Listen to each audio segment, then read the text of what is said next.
And actually, one's rotating off just as I say that. Alu heading back towards the A bomb site. Might be a rough time of it because Bolt shuts him down. So the stop sign in Banana is not quite erected just yet. Huh. The one thing is, though, I guess you kind of encourage people to then hit the B site, right? You get that one pick, like, all right, let's maybe consider B quickly. But they already have a player there. But no matter what, Alu could have rotated over anyway. It doesn't massively change too much, as we do see another player kind of pushing themselves over. That'd be Rain. Kio's probably maybe going to sit in CT Arch, but so far it's a good read if they actually commit to this. Yeah, a good read and a gutsy read to devote this much attention over towards the B bomb site before the indication the hit is coming. So, I mean, they've got a pretty decent defense set up for this. Yeah, Alu's got to be the one to pinpoint this one down. No, FNX is going to do it. And so far, Immortals incredibly clean, making the site hit, but Karrigan's still alive, and Rain is on the way in. But FNX and Lucas dominate B, and it is theirs. Bomb's going to go down any second now. And Kio, you have not got a hope in hell. FNX looks like he's turned up to play. Yeah, like 25 seconds, so things get a little bit dangerous at this point. If things go wrong like that, if things go wrong, it can go really wrong. There's a player waiting on the site, but no, they check for it. But Nico and the Deagle still rings true. Lucas is low, 7 HP, and Alu's found another. This is still dangerous. It's a 3v2, and there's 10 seconds left. Yeah, and the flank is coming up from mid. Karrigan's going to stop this, and that should be the round. FaZe just needs to hide. They've done it, though. He's going to get the plant down, but he has to stick it, and there it is. Now the round is over. Nico coming up huge, 3 as well. FaZe has come prepared for Inferno. I really like the late hit on Banana as well. That wasn't that instant, like, double nade down or deep mollies. That was later in the round. That was like 30, almost 40 seconds in. Well, the double Molotov, one is close and one is far, so if anyone's caught in the close-up Molotov, they have to fall back into the deep one.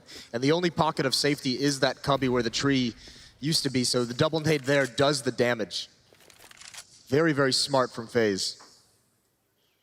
Now, Karrigan's on the boost as well, so this is pretty problematic here. Even if it's just the UMP, you can get work done if that smoke goes in, which they do have on Steel. So let's see if he can make the most of it, or maybe Immortals are aware. We saw a couple of players getting completely decked off this position by these guys as well, and a nice turn. And actually, Nico falling as well means trouble. They've now got the B side to themselves. Bomb's going to go down, smoke towards CT, and they go in dry on this. Yeah, that can't happen, especially Henny pushing up to find Alu. This is a 3-on-5 that Immortals has a huge advantage in now. Rain's got to make something happen. They have one kit on Kiyoshima. He's coming a little bit late. They've only got a couple flashbangs to work with on the retake, and the smoke still up is going to make things difficult. And Rain's going to have to lead the way. No one's actively facing this. FNX is now. He's come around from dark, but then Kio watches the angle. Kio's the one doing the heavy lifting here, and Rain just needs to land one more shot. Kio, one bullet will do everything, and that's fine. He's got the kit, and I'm pretty sure he's got the time. That's very nicely done. Kiyoshima, 2 big kills. That's a retake that seems so sketchy, but I mean, heartbreaking loss. This is a tough one. And the nade. What a jerk. Insult to injury. Kio. All right, he's backing away from this. I think they're going to feel, especially now. Here we go. Let's see if Kio is going to be a problem or not. He does go down quickly. Bolts again. He finds a follow-up. Rain unable to achieve much in that situation, but it's Alu keeping it in check. 15 seconds remain, and Steel needs to get that bomb down, but default, it's not safe. But now it is. Steel hits a blinder on towards Karrigan and into the 2v2. Alu trying to play it smart, trying to get the timing right with Nico. Let's see if that team play is already there, and there it is. Nico with a nice bit of timing towards Henny, and now Steel, 9 HP, and not much else beside him, but he gets one. It's all possible still, and he's got to know where Nico is, but it is the danger man himself. Nico doesn't often lose these situations, and Steel, you better be ready. Nico again keeps control, keeps calm, and comes up with the goods on stage. Really, really nice one-on-one from Nico. You can see the way he, but it's not there. That spam is no fun. A couple dinks to the head, but it doesn't do huge damage. But it is a big annoyance, basically. Was that from Kio as well? Yes. That was really far away. This is one of the big things, from what I've talked to pro players about early on in this Inferno lifespan, one of the big gripes they have with the map is the fact that these A-halls are entirely spammable, even deep into the bomb site as we just saw. And that's something that can be very, very frustrating and very random to play against. Hopefully for Immortals, they've come up with some sort of thought pattern as to how they want to approach this one now. Sitting at 5-1, you want to get yourself on the board to have that nice competitive half, give yourself that good buffer for CT, whether you win the pistol or not. And it looks like maybe again testing the water over by A, but we've seen them working either way on this one. Bolt's now to be left over by Banana. And he kind of falling back a little bit, but look where the bomb is. It's in FNX's hands, and it is not going towards A. But Alu finding Steel might actually sell this a little bit more. Look at Karrigan, he's rotating away. It's down to Nico. 4 players on the other side of that smoke, and I think he's got an idea. Underhands of smoke. Oh, this is brave, Nico. This could be huge. There's one. Almost felt it could have been there for him, but no, FNX powers on through. But the problem is the molly's burning, and Karrigan setting fire to this round already. Looks for the follow-up, but he can't find it. FNX waiting in the smoke. Yeah, I mean, Nico only gets one kill there, but what he does get is a wealth of information. So when Kerrigan does rotate all the way back, he's ready with that flashbang, ready with the Molotov as well, and he's able to defend that B site. Really nice coordination. But Immortals, they're in no position to do any kind of aggression, to take advantage of anything at the moment. Yeah, Keo again has been excelling in these sort of spots, so be aware. He's going to see the gun barrel as well. He's going to just shoot into it. Keo will not be moved in these situations. Rain now joins in, but Nico is there instantly in support. Henny, you've done well, but doing well might not be good enough at this point. We'll see. 1v2. One man behind him. One towards the side. He's got a lot of time. He's got a smoke and a molly. There's play here. Great awareness by Kiyoshima. He was spotted on the boost, drops down, and is very, very aware someone could be lurking out. But this is going to be tough. Henny has been so clutch. It doesn't look like anyone's really expecting this from the FaZe side of things. It's going to be down to timing, and it's not with Kiyoshima. Henny finds himself into a one-on-one with Kerrigan coming up mid. This would be a huge round for Immortals to win. Kerrigan is not making a sound. Henny, you've got to know where Kerrigan was playing, but will you expect him to be working this quickly? They don't see each other. Kerrigan now, molly to hand, Kit as well. Has it all, but Henny has the angle. This is the problem, and Henny strikes, but he gets the tag. It's not enough. Kerrigan now mollies him out. This is dangerous. Oh my God, it's not on it. It's spreading though, and it goes down. It spreads far enough. Now in another different setup. Last round it was an AWP. They've had some aggression up towards Car. They've had the Molotov and the nade stack. So a bunch of different looks over at this B site. Nico can look over, he spots him, there's one kill, and he's just gonna fall away. Is he gonna get there? He's getting spammed through the smoke. The danger now is if they get lurked in towards Kerrigan. Yeah, Kerrigan's low, but if they don't check it, if they don't keep that in mind, there's a possibility if they get too focused onto Nico, there could be issues, but we'll see. Again, there's so much time bored just trying to fight for any control, any step towards Banana. You need something on this, but FaZe are unrelenting, and as is Kerrigan, and as is Nico. Nico is there to support, backs away well, does not overstay his welcome, but he's low on HP, and he might need some support very soon. Yeah, Rain's on his horse right now, but he's got to get there quickly. There is a smoke, there is a Molotov, and Nico, he's committed, going to try and catch him off guard with this off angle, and he does. Steel is a spot again, another kill, 4 for him. Beautiful round. Well, you know, this is a massive moment for these guys from Kerrigan. You know, this guy just wants to make it worse. He wants to hurt their feelings at this point, and he's going to farm some good cash playing Rain. This round is over. It should be. Oh God, don't do it now. Don't, Alu, are you gonna do this as well? All right, let's see. Oh God, this is falling apart. Are you serious? Are you? The twins. How do you do this? I mean, that's. FaZe got so complacent in that round. That's just way. He's gonna go up on the first boxes, maybe just see what he can do. No, he's just gonna be playing the corner. And yeah, Keo is the big problem here. If they don't check for it, if they get to Nico, just around the corner, there are a lot of bodies waiting for you. Bolts will take him down comfortably. And now Kerrigan falls back to Nubox, but this is Keo's moment, and he gets it! That's 2 big kills. Kerrigan burns alive in the meantime, but it's a 3v3. And can Keo do any more? Alu supported him, FNX falls, and Keo desperate for another pick. Yeah, this is going to be tough. Alu's not here with the AWP. No armor, though. No kits as well. Bolt's getting aggressive with the AK. Keo can't win it, but Alu with the trade with that AWP. And Henny's got to find the angle. He takes the shot. Oh! The recovery with the deagle. How has he done that? And it's AWP on AWP, but Alu's at a disadvantage. He has no kit. The Molotov. And he's trying to force Henny to go for a peek, but it's not happening. Henny in these situations has been phenomenal. I think he's done it again, just waiting patiently. And Alu's been outplayed here, even if he gets this kill, which he does. He doesn't have time at all, though. Henny's still going to win it. Keo almost turned that one around. Alu's so close, they've got a lot of bodies to run through. Yeah, and this time they're picking up the pace a little bit. They're not running the clock down. Steel takes some damage, but finds that kill. Kerrigan's got to do some work. He's got Kiyoshima with them, lurking them, pulling them in, and there's the shotgun. It's coming out. It's not getting the kill. Finally, now he's hiding in the smoke. Kerrigan's up next, the crossfire, but Kiyoshima's had to fall back. And actually, Immortals are stuck in the choke point. They can make no progress. And it's buying time for Alu to come around. Keo finding bolts. This is a disaster. It's falling apart. And FaZe at the helm of destruction of Immortals. Any of those advantages up, and this is a really, really tough off angle for Immortals to be prepared for. Smoke gonna come out. And it's almost like the smoke is just an indication for Immortals to go right through it. Oh, what? Henny, that's incredible.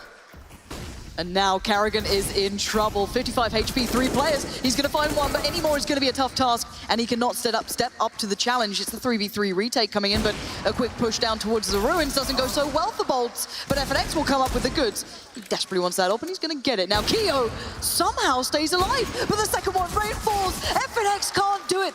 And now Keo up against Steel. No kit in hand either for Keo, so this could be a problem.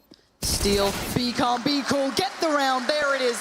And the fact that they have so much more to play with, and Steel going to start punishing, but Alu going to be played in off the back of this, but Steel holds his nerve. Keo staying alive behind that box, can't really spam through it too well, but Lucas finds a way in, it doesn't matter, Tech9 ripping heads off on the site. And Immortals might just stabilize on this half after an incredibly disastrous round earlier on for FaZe. Yeah, that's unfortunate if you're FaZe. They're going to have to reset at this halftime. Really nice recovery from Immortals, making sure they punish the mistakes of their opponent. The smoke over, Henny with the nade in his hand. He's blind, it comes out. How much damage? Decent. It's not bad. They've got FNX in the back. This is a three-player stack for Immortals, and FaZe might just get shut down. They haven't found an avenue in. There's Alu finally. Oh, and he gets two. Kerrigan as well. Finally, they open it up, but the retake is here very early. Lucas is en route as well. Alu can find nowhere safe towards Banana. Steel locking them in towards the side, but Lucas can't do the job towards that player, just sliding out towards CT, and now Steel's in trouble. He knows that Alu could be pressuring him. Takes the fight, can't hit the shot though. Alu just outdoing him here, but this is awkward as hell. Steel finally wins it, and it's a 2v2. They still have a kit as well, bearing in mind. Keo's low, as is Kerrigan, and here we go. Keo needs to slow it down, deny the hit. Lucas comes in, Keo finds one, and it's just onto Steel, but they are so low, but he just can't find them. They bought time so well. Ring a rosies, and Steel, this does not feel good. Oh, this is so uncomfortable for Steel. And Kiyoshima just knows he's won. He's out of bullets, but he still wins the round. Maybe be able to get a peek towards Diggity. We'll see if it actually happens at the end. 45 seconds. First flash comes in. Bolt's still there, and FNX in support. That's the important factor. Crossfire denies any play towards A. But look at Nico. Hard to keep your eyes away from this man when he's on form. Henny, not going to fall for it though. Nicely done from Henny, going to hold down the angle, and this seems incredibly solid from Immortals. They know they've got a long road ahead of them, and Kerrigan, there's too much to handle, and Immortals will get one on the board. Yeah, nothing works on the other side of the map, so it's essentially just falls on. But he's got support. Steel's going to just run in as well. Why not? It might go wrong if you don't expect a player like Alu here, but they've got the bomb, and now Keo does at least put up a fight. Oh my word, Keo, that's a nice shot. Now Bolts and FNX, they're a little low, so this becomes, all right, guys, we need to lock this down. Yeah, looking like Immortals is close to making the same mistake that FaZe did in the first half. I mean, I don't think they can lose this, but oh, another kill. All of a sudden, this is a 1-on-2. There's 1 minute left, and he's got the bomb as well. If there's just one fortunate piece of timing for Kiyoshima, this all of a sudden is very, very doable for him. He's got no armor. That's one thing he's got to worry about. But on top of everything, this is just expensive. Both teams on these anti-ecos getting very aggressive and being punished for it. Keo could absolutely raise the roof here. He spent so long in these halls just looking for someone, just looking for more aggression, that I think he's kind of run out of time to make anything really happen. It's going to be very, very difficult for him to find these two players. Obviously, because he hasn't had any information in so long, he just kind of has to gamble and guess where they might be, and he doesn't have much time to do it. Well, he knows now. FNX is low, but he's got 10 seconds to make the play, and that's not a lot of time unless the shot comes in quickly. 7 seconds, bomb's going to go down. He's going to stick it as well. Okay, bomb now planted. All right. FNX, Lucas, what do you have in store? He knows where 1 is, the second's the problem. Where will he be? Keo! This could be it. He could do the ace here. No armor. He has nothing. He only picked up the rifle. And oh, Lucas saves the day for Immortals. That could have been a disaster. Not going to catch it, Alu, though. He's here holding it, and he misses a shot. So ability for the retake, but Nico is coming around like a shark. He's waiting, biding his time, and Henny's going to have no idea. Neither is Lucas. There's the 1 kill. There's the... Oh, no, it's not. Lucas turns in time, and he gets another one. Lucas has been a hero so far. The Molotov's going to slow things down, and they can't do it. They've run out of time. Lucas almost pulls it back, but Alu with the Molotov. FaZe stay alive in this round. Again, this is the same piece of the work. They're the deep smokes towards kind of, I guess, arch side. So they sit just in front by mini pit around that sort of area, and then they play out and they have to clear pit. This is the difference though. FNX is here this time. Last time he wasn't, and you can see the damage he's able to cause. Steel as well. They don't get away with it this time. FaZe, they've learned from what you've done, Immortals, and now looking to follow it up. Can't close down towards Nico, but good damage dealt. Yeah, that time, I mean, you can see just 1 player in pit, how much more difficult that gets. They jump out towards lane side, they jump out towards Diggity and get out 1 kill, eventually overtaking it. Nico is very, very low. Alu's going to have to do some work.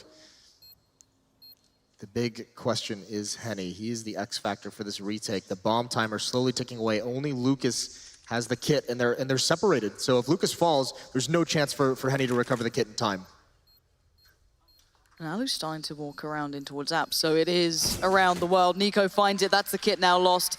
Henny, this is looking impossible, especially with Alu behind you. Happy to pick that one up, and the pause has been called. Yeah, advantage, strong advantage. Alu's there for the punish though, and they've got to go for this. They've got to try and make it work, and so far it's okay. They have no kits, 2 CZs though, and too much of an advantage for Nico in this fight. And Bolts with 15 HP, I think the danger has subsided. He's gonna smoke it off. He's gotta pray for a 10-second defuse with 4 HP. No. So far he's doing it. This can't happen. No. 4, 3. Is he gonna do his thing? Oh, thank God. That was so scary. That's a little bit, no, it's not the boost anymore. You can jump up there yourself on the first boxes. So Henny's up there. A little bit of a flash comes over, but FaZe just walking in. Look at Rain. Straight out. He's not messing around, and the timing is a disaster for Immortals. Rain is straight there. 3 players now encroaching. The bomb's not even with them, but they've had just marvelous work already towards this site, and this looks like this might be all she wrote for map 1. Yeah, Kerrigan coming back with the bomb. He's just going to drop it in, make sure he can watch the flank. Kerrigan had cut off 1 rotation. It's a 2-on-4. Again, no kits, though. Immortals, they've just been starved of any utility. And here comes the sawed-off. Flashbang over. Keo turns, and it's going to be put to use, but he doesn't get the kill. But Bolts, I mean, you got to run through fire, you got to run through flashbangs, eating everything, and you've just got to go for it. But Alu's going to end it. FaZe, they hold strong despite maybe a mistake in the first half, but the second half is just as dominant.